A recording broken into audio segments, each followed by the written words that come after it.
Strong मतलब Maithan steel.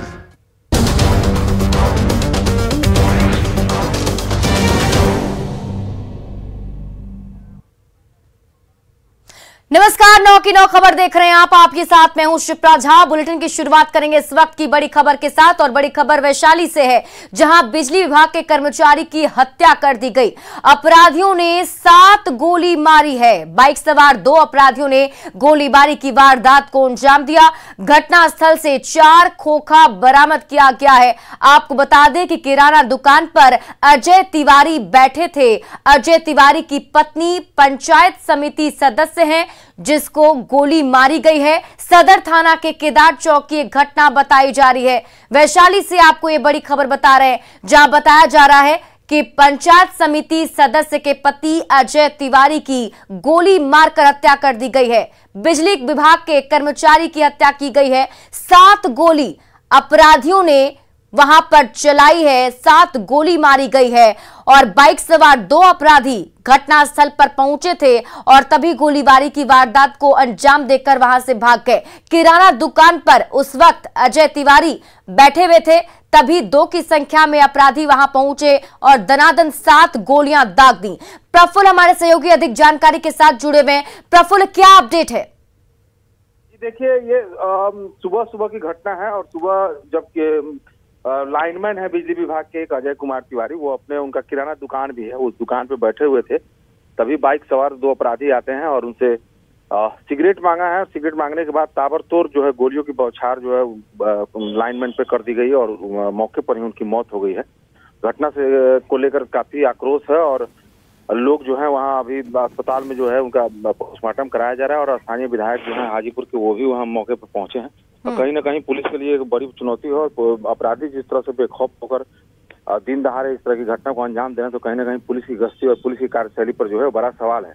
मैं आपको बता दूं कि 2009-10 में जो है इनके जो कर्मी है अजय तिवारी, उनके पिता की भी हत्या कर दी गई थी और ये घटना जो है सदर थाना क्षेत्र के केदार चौक पे हुआ है और पास के में ही उनका जो है मीनापुर के आसपास ये इन किसी पर शक जताया जा रहा है और क्या कुछ हत्या के पीछे की वजह बताई जा पा रही है?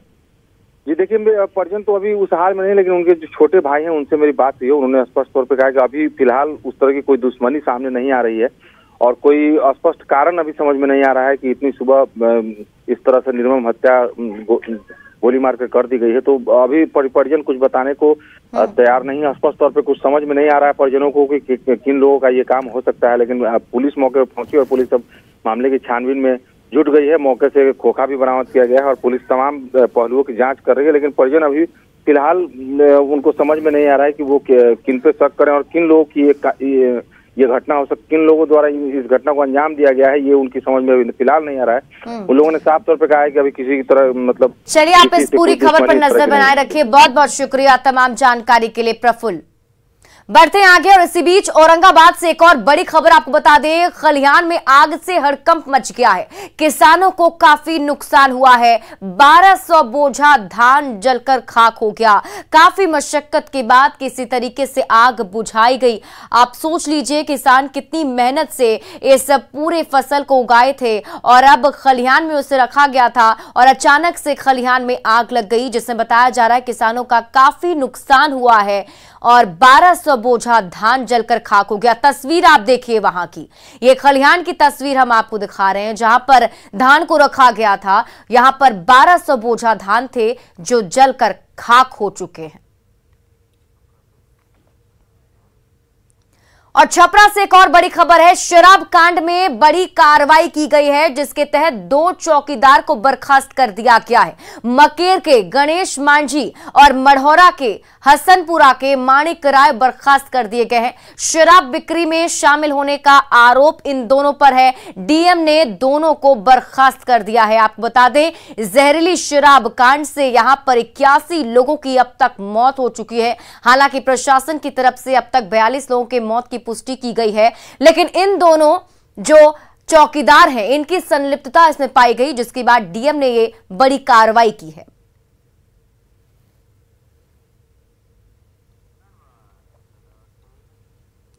सारण में जहरीली शराब से 80 से ज्यादा लोगों की मौत मामले में प्रशासन ने अब एक बड़ा दावा किया है। सारण के एसपी संतोष कुमार ने कहा है कि एक होम्योपैथी दवा से यह जहरीली शराब बनाई गई थी। पुलिस ने भारी मात्रा में प्रतिबंधित होम्योपैथी दवा जब्त की है, जिसे जांच के लिए लैब भेज दिया गया है। पुलिस ने इस मामले में 5 लोगों को गिरफ्तार किया है। गिरफ्तार लोगों में संजय महतो, शैलेंद्र राय, सोनू कुमार गिरी, अर्जुन महतो और राजेश सिंह उर्फ डॉक्टर का नाम शामिल है। राजेश सिंह उर्फ डॉक्टर जलालपुर थाना क्षेत्र के नूर नगर गांव का रहने वाला बताया जा रहा है, जो होम्योपैथिक दवाओं में मिलावट कर शराब बनाकर सप्लाई किया करता था। छपरा के चर्चित जहरीली शराब कांड का खुलासा कर लिया गया है और एक चौंकाने वाला खुलासा हुआ है कि उसमें शराब नहीं बल्कि दवा का इस्तेमाल किया गया था। कैसे इस्तेमाल किया गया था, पुलिस ने तकनीकी ढंग से अनुसंधान करते हुए इस पूरे मामले का खुलासा किया है। सर, क्या मामला सामने आया है, ये जो खुलासा हुआ? जैसा कि मैंने अभी प्रेस कॉन्फ्रेंस में आपको बताया कि होम्योपैथिक दवा जो है एक राजेश सिंह नाम का आदमी है, जो कि पूर्व में कहीं पर ये सीखा था और होम्योपैथिक दवा को ये उससे शराब, मिलावटी शराब बनाता है और उसको जो पहले से सप्लाई चेन चल रहा है उसमें अपने आप को फिट इन किया और उसके थ्रू जो है ना इसने वितरित किया और उसी कारण से जो है इस तरह की घटना घटित हुई। उसमें पूरा का पूरा चेन जो है, जहाँ से जो लोग पी करके बीमार हुए, जिन्होंने वितरित किया और जिन लोगों ने बनाया, उन सभी लोगों को हम लोगों ने गिरफ्तार किया है। साथ ही साथ उनके निशानदेही पर इन केमिकल्स को, जो होम्योपैथिक दवा वाला जो केमिकल्स है उसके बॉटल्स को सभी को बरामद किया गया है। साथ ही साथ इसके परीक्षण के लिए हम लोग इसको FSL भी भेज रहे हैं और साथ ही साथ इस पूरे नेटवर्क में कि कहाँ से ये किसने पिया था और साथ ही साथ कहाँ से आपूर्ति हुई थी, इसमें संलिप्त सभी लोगों को चिन्हित कर लिया है और कई लोगों की गिरफ्तारी हो चुकी है और कई की जो गिरफ्तारी बाकी है उसके लिए जो गठित SIT है वो लगातार काम कर रही है और जल्द ही उन लोगों को भी गिरफ्तार कर लेगा। इसमें जो मास्टरमाइंड है, जैसा कि मैंने बताया कि राजेश सिंह और डॉक्टर है, जो कि इस कला को जानता है कि कैसे इसको बनाया जा सकता, और उसी ने इस चीज़ को इंट्रोड्यूस किया है कि एक स्प्रिट के बदले जो है सब्स्टिट्यूट के रूप में होम्योपैथिक दवाई का भी इस्तेमाल किया जा सकता है और उसको भी डाइल्यूट करके और विभिन्न चीज़ों को मिला करके उस शराब की तरफ उसको सेवन किया जा सकता है और उन्होंने लोगों को इसको वितरित करके पिलाया। तो बिल्कुल आपने देखा कि एसपी साहब ने साफ तौर पे कहा कि शराब को सब्स्टिट्यूट के रूप में दवा का इस्तेमाल किया गया और उससे ही ये मौतें हुई है। जब खुलासा हो चुका है, जो तमाम पकड़े गए अपराधी है उन्हें अब जेल भेजा जा रहा है और आगे की जाँच अभी भी जारी है कि आगे फॉरवर्ड और बैकवर्ड लिंकेज कौन है। संतोष गुप्ता, न्यूज़ 18 छपरा। और अब आपको एक बेहद ही खूबसूरत तस्वीर पलामू से दिखाते हैं। यहां नवाडीह में बाघों का जोड़ा सड़क पर घूमता दिखाई दिया। सड़क पर बाघों को देखकर अचानक लोग सहम गए और उसका वीडियो बना लिया। दोनों बहुत ही खूबसूरत अंदाज में चहलकदमी करते हुए दिखाई दे सकते हैं। हालांकि बाघों के जोड़े को देखकर स्थानीय लोगों में हड़कंप जरूर है, क्योंकि इससे पहले यहां तेंदुए के हमले से लोग परेशान थे। ये वीडियो सोशल मीडिया पर वायरल हो रहा है। हालांकि न्यूज़ 18 इस वायरल वीडियो की पुष्टि नहीं करता है।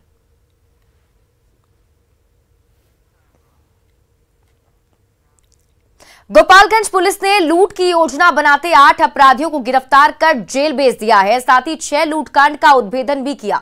एसपी आनंद कुमार ने बताया कि इस सप्ताह विशेष अभियान चलाकर 8 अपराधियों को गिरफ्तार किया गया।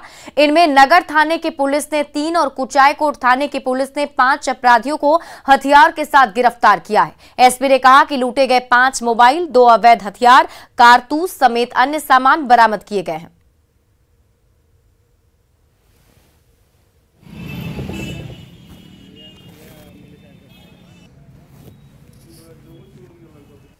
एक सप्ताह में और करीब 8 लोग जो कि लूटपाट की योजना बना रहे थे। टाउन थाना से 3, कुचायकोट से 3, कल और आज कुचायकोट से 2, कुल 8 लोगों की गिरफ्तारी हुई है।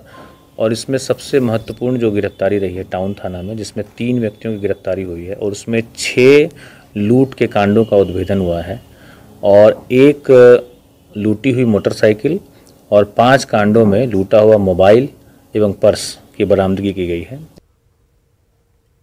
पिछले 6 दिसंबर को पटना के चांदमारी रोड गली में एक युवक का शव पेड़ से लटका मिला था। उसके बाद उसकी पहचान गुजरात के रहने वाले नटवर लाल के रूप में की गई थी। एक मोबाइल नंबर के आधार पर जांच शुरू हुई और पुलिस को जांच में सफलता भी मिली। पुलिस के अनुसार नटवर लाल और चिंटू 2 दोस्त थे।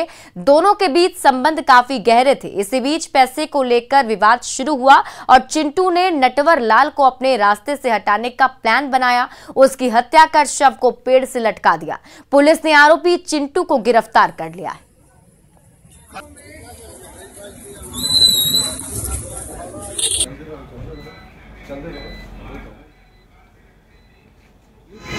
चांदमारी हाई स्कूल गली में एक डेड बॉडी पेड़ से लटका हुआ है। उसको हम लोग पोस्टमार्टम के लिए भेजे। डेड बॉडी के पास से एक मोबाइल नंबर और आधार कार्ड बरामद हुआ था। उस मोबाइल नंबर पे उसके घर वाले से संपर्क किया गया तो पता चला जो मृतक है इसका नाम नटवर लाल है और ये गुजरात का रहने वाला है। फिर इसका पोस्टमार्टम करा के डेड बॉडी को सुरक्षित रखा गया। 8 तारीख के सुबह में इनके परिजन आए और इसके आवेदन पर चिंटू कुमार एक पटना का रहने वाला है, उस पर इनका आपत्तिजनक फोटो लेने, ब्लैकमेलिंग करने के आरोप में, हत्या कर देने के आरोप में हत्या का FIR दर्ज किया गया। नवादा में एक झूला छाप डॉक्टर ने जच्चा बच्चा की जान ले ली। एक मकान में चल रहे अवैध क्लिनिक में महिला का प्रसव के दौरान मौत हो गई। घटना के बाद सभी डॉक्टर और नर्स क्लिनिक छोड़कर फरार हो गए। वहीं नाराज परिजनों ने क्लिनिक में जमकर तोड़फोड़ की। परिजनों ने बताया कि महिला को प्रसव के लिए सदर अस्पताल में भर्ती करवाया गया, लेकिन वहां एक आशा कर्मी ने झांसा देकर महिला को निजी अस्पताल ले गई, जिसके बाद ठीक से महिला का प्रसव नहीं हुआ और जच्चा बच्चा दोनों की मौत हो गई। फिलहाल पुलिस पूरे मामले की जांच में जुट गई है। बोला कि ऑपरेशन होगा, ऑपरेशन करने के बाद हो जाएगा। फिर उसके बाद बोले कि ऑपरेशन कीजिए, फिर बोलती है कि नहीं नॉर्मल में हो जाएगा। और नॉर्मल में हो जाएगा, अंदर में ले जा करके काका किया, लड़कोरी बच्चा भी नहीं बचा है और लड़कोरी कुछ देर के बाद खत्म हो गई। डॉक्टर लोग फरार हो गए यहाँ से। डॉक्टर लोग फरार हो गए, नर्स लोग फरार हो गई। भागलपुर के नाथनगर थाना क्षेत्र में पुलिस ने एक मिनी गन फैक्ट्री का खुलासा किया है और यह फैक्ट्री मोहम्मद इकबाल अंसारी के मकान में किराए पर चल रही थी। पटना STF की छापेमारी में बड़े पैमाने पर हथियार बनाए जाने का खुलासा हुआ। भारी मात्रा में आर्म्स के साथ ही 2 आरोपियों को गिरफ्तार किया गया।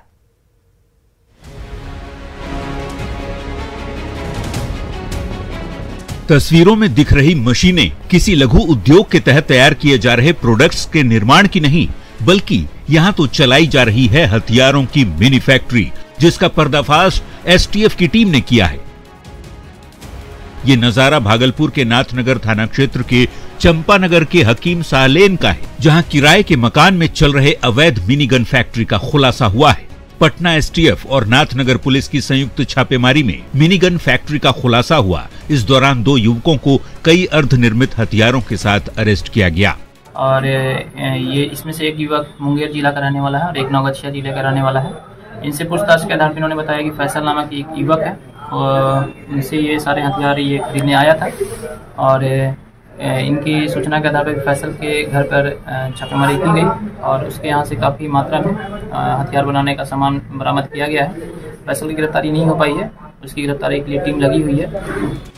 मुख्य आरोपी फैजल फिलहाल फरार है, जिसकी धरपकड़ के लिए पुलिस छापेमारी में जुटी है। हालांकि जिस मकान में मिनी गन फैक्ट्री चलाई जा रही थी, उसके मालिक को इसकी भनक कैसे नहीं लग पाई, ये सवाल बेहद गंभीर है। हम अपने किराएदार को दिए थे, यानी कि एक होता है ना जनरल आदमी कि हमको एक भाड़ा चाहिए किराया पर कुछ काम करने के लिए, लूम पार्ट का सामान बनाना है। बस इसी कारण से हमारे अबू 5000 रुपये महीना में एक प्लॉट इनको रूम पर दिए। किसको? फैसल नाम के किराएदार। भागलपुर के चंपानगर इलाके में किराए के मकान में चल रहे आर्म्स के खेल का खुलासा हुआ तो स्थानीय लोग भी हैरान रह गए। बताया जा रहा है कि पिछले 2 सालों से फैक्ट्री चलाई जा रही थी। किराए के मकान में आरोपी फैजल इसका संचालन कर रहा था। फैजल के घर पर भी रेड डाली गई। यहां से कई जगहों पर हथियार की सप्लाई किए जाने का खुलासा हुआ है। न्यूज़ 18 के लिए भागलपुर से आशीष रंजन की report. Bihar staff selection commission के पेपर लीक होने के बाद आर्थिक अपराध इकाई जांच कर रही है। वहीं BSSC परीक्षा का आज दूसरा और अंतिम दिन है।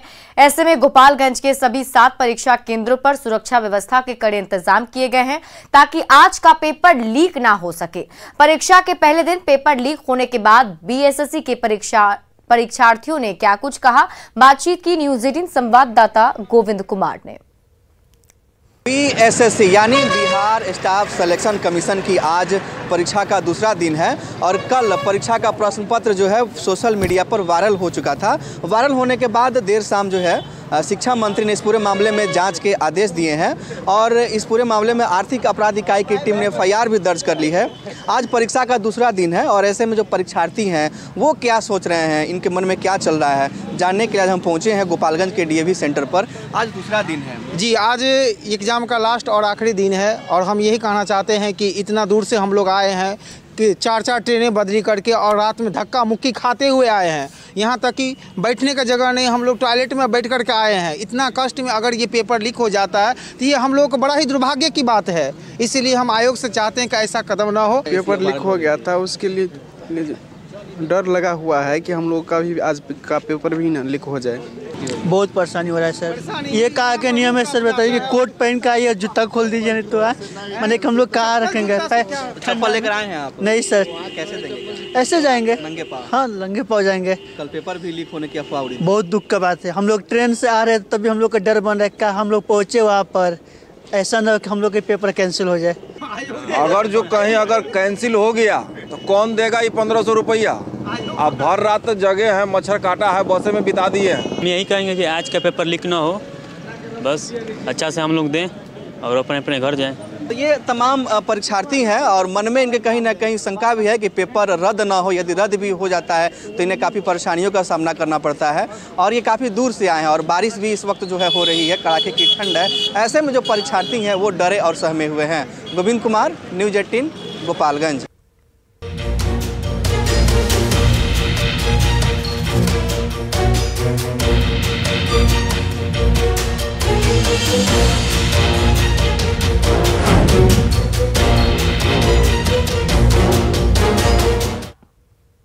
और अब बात करेंगे कोरोना की। कोरोना ने एक बार फिर से दस्तक दी है, जिससे अस्पतालों में कोरोना से लड़ने के लिए तैयारी एक बार फिर से शुरू की जा रही है। बाढ़ अनुमंडल के बाढ़ अनुमंडलीय अस्पताल में कोरोना को लेकर उपाधीक्षक डॉक्टर विकास चौधरी ने कोरोना वार्ड का निरीक्षण किया, साथ ही ऑक्सीजन जनरेटेड सिस्टम को जांच कर देखा। डॉक्टर ने बताया कि हर बेड पर ऑक्सीजन की सप्लाई निरंतर जारी रहने की तैयारी है, साथ ही कोरोना जांच के लिए किट और ऑक्सीजन जनरेटेड सिस्टम भी चालू अवस्था में है। अनुमंडलीय अस्पताल से और अधिक जानकारी दे रहे हैं हमारे सहयोगी अनिरुद्ध। कोरोना को लेकर एक बार फिर से अनुमंडलीय अस्पताल तैयारी में जुट गई है। अभी हम खड़े हैं बाढ़ के अनुमंडलीय अस्पताल में, जहां उपाधीक्षक वार्डों का जायजा ले रहे हैं कि कोरोना की कितनी तैयारी है और क्या क्या तैयारी किया गया है। सर, क्या क्या तैयारी किया गया है कोरोना के बाद फिर आ गया? सर हाँ, मेरे यहाँ पर जितनी कोरोना के लिए काफ़ी अच्छी तैयारियां हैं, क्योंकि हमने पिछले साल भी काफ़ी अच्छे से काम किया था। यहाँ पर ऑक्सीजन सप्लाई भी है, आइसोलेशन वार्ड भी हमने बनाया है, जो अभी तक हमने मेंटेन करके रखा है, जो इसमें आप लोग को दिखाया जाए। और यहाँ पर जांच की भी सुविधा है। उसके बाद से एम्बुलेंस के द्वारा हम लोग अगर कोई ज़्यादा दिक्कत वाला केस होता है तो उसको भेज दिया जाता है। यानी पूरी तैयारी है? पूरी तैयारी है। यानी कि हर एक बेड पर ऑक्सीजन की तैयारी है और एम्बुलेंस भी पर्याप्त संख्या में यहाँ रखा हुआ है कि बहुत ज़्यादा गंभीर स्थिति होती है तो पटना रेफर किया जाएगा। अनिरुद्ध, न्यूज़ 18 बाढ़। कोरोना के नए वेरिएंट BF.7 की दस्तक के बाद स्वास्थ्य विभाग अलर्ट हो गया है। सभी जगहों पर एहतियात बरता जाने लगा है। वहीं अस्पताल में भी सभी व्यवस्थाओं को दुरुस्त करने का निर्देश स्वास्थ्य विभाग की तरफ से आया है। लेकिन सिवान सदर अस्पताल की स्थिति अभी भी वैसी ही है। यहां PM केयर से बना ऑक्सीजन प्लांट काम नहीं कर रहा। मौके से अधिक जानकारी दे रहे हैं हमारे सहयोगी मृत्युंजय सिंह। कोरोना के नए वेरिएंट BF.7 के दस्तक के बाद जहां स्वास्थ्य महकमा पूरी तरह से अलर्ट मोड में है, वहीं सिवान के सदर अस्पताल में किस तरह की व्यवस्थाएं हम जानने के लिए पहुंचे हैं। सिवान के सदर अस्पताल, इस वक्त हम सिवान के सदर अस्पताल में हैं, जहां आप देख सकते हैं ये ऑक्सीजन प्लांट है। जब कोरोना की प्रथम लहर आई थी तो उस समय ऑक्सीजन के लिए हाहाकार मचा हुआ था, जिसको देखते हुए सरकार द्वारा सिवान सदर अस्पताल में ऑक्सीजन प्लांट बैठाई गई थी। हालांकि जब ये ऑक्सीजन प्लांट बैठा था तो कुछ दिन के लिए चालू हुआ, लेकिन अब कुछ टेक्निकल कारण से बंद पड़ा है। आप देख सकते हैं ये ऑक्सीजन प्लांट है जो बंद पड़ा हुआ है। ठीक इसके बगल में एक स्पेशल ट्रांसफार्मर लगाया गया था ताकि इसको सुचारू से चालू कराया जा सके। अब जब नए कोरोना के नए वेरिएंट दस्तक दे चुका है तो कई तरह के बिहार सरकार द्वारा गाइडलाइन दिया गया। ऐसे में अब ये बंद होना एक बड़ा सवाल खड़ा हो रहा है। हालांकि इस मुद्दे पे हमारी सीवान के सिविल सर्जन से बात हुई, उनका कहना था कुछ टेक्निकल कारण है जिसको हमने आज ही लिखित दिया है, लेकिन अब देखने वाली बात होगी कि ये सीवान में बना ऑक्सीजन प्लांट कब तक चालू हो पाता है। अभी कुछ टेक्निकल प्रॉब्लम चलते बंद है। आज जैसे हम मेरे नॉलेज में आया, अब तुरंत बात की अभी इंजीनियर से वहाँ पे, उनके द्वारा बताया गया कि हम तुरंत उसको आते हैं, उसको ठीक कर देंगे। टेक्निकल क्या फॉल्ट आया हुआ है? सबसे यूपीएस का कोई प्रॉब्लम है।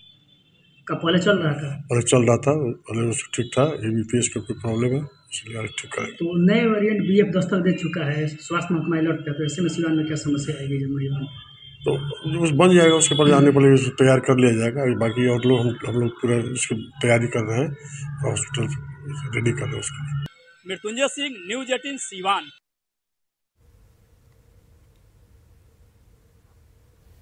और आइए अब आपको बताते हैं कि कौन सा है कोरोना का ये नया वेरिएंट। इसके बारे में पूरी जानकारी आप समझ लीजिए।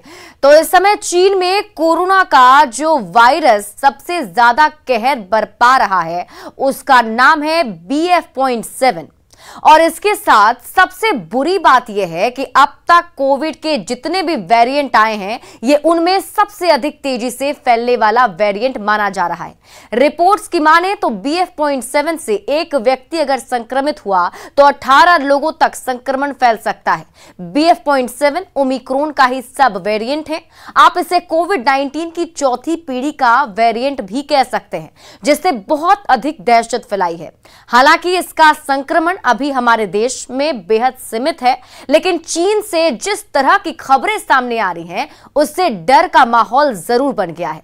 हालांकि सरकार पूरे हालात पर नजर बनाए हुए है और सभी लोगों से मास्क पहनने की भी अपील की जा रही है, लोगों से एहतियात बरतने की अपील की जा रही है और भारत में नेजल वैक्सीन को भी मंजूरी दे दी गई है।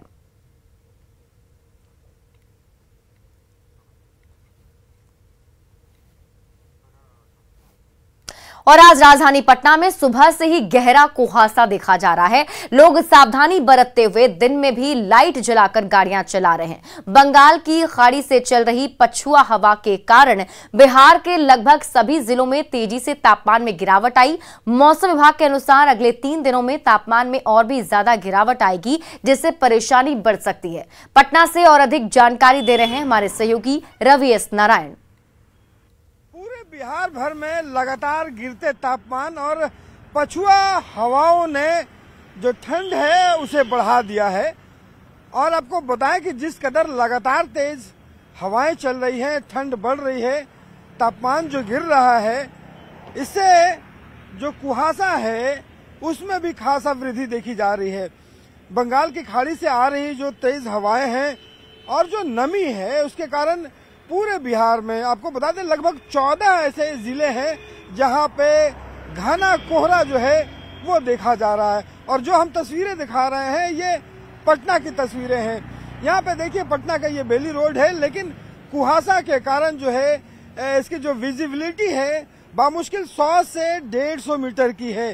तो जिस कदर लगातार कुहासा जो बढ़ रहा है ये एक परेशानी का कारण बना हुआ है। अगर आप गाड़ियों को देखेंगे तो लोग जो है वो लाइट जलाकर जो है वो गाड़ियां चला रहे हैं। यहाँ पे जो मौसम विभाग ने जो पूर्वानुमान जारी किया है उसके मुताबिक अगले 3 दिनों तक जो तापमान है 1 से 3 डिग्री की गिरावट जो है वो आएगी। ठंड में लगातार जो है वो बढ़ोतरी होगी। पिछले दिनों लगभग बिहार के 9 ऐसे जिले हैं जहाँ पे जो तापमान है वो 10 डिग्री सेल्सियस से भी नीचे रहा। अगर साबौर की बात करें तो साबौर सबसे ठंडा जो है वो जगह रहा जहाँ पे 6 डिग्री सेल्सियस जो है वो तापमान मापा गया। भागलपुर में 10.8 के। तो यहाँ पे आप देखेंगे कि कई जगह पे जो है वो 2 से 3 डिग्री सेल्सियस जो है वो तापमान लगातार गिर रहा है। और अगर राजधानी पटना की बात करें तो हालांकि राजधानी पटना में जो सामान्य तापमान है, न्यूनतम तापमान है, बिल्कुल अभी तक बहुत ज्यादा नहीं गिरा है, लेकिन लगातार जिस कदर लगातार ठंड बढ़ रही है, जो कुहासा है वो ज्यादा मुश्किलें बढ़ाई हुई है। मौसम विभाग का कहना है कि अगले से 2 से 3 दिनों में ठंड जो है और बढ़ेगी। शीतलहरी चलने की संभावना है, जिसके कारण स्कूल जो है वो 26 से 31 तक बंद कर दिए गए हैं। कैमरा पर्सन सुबोध के साथ रवि एस नारायण, न्यूज़ 18 पटना। और अब आइए आपको बिहार के 4 बड़े शहरों में आज के तापमान क्या रहने वाले हैं वो बता देते हैं।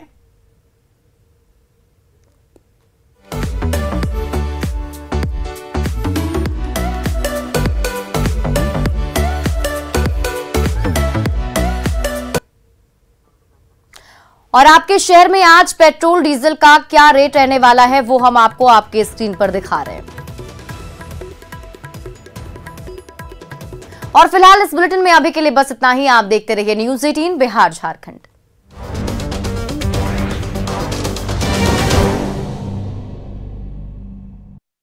अस्पताल में भर्ती करा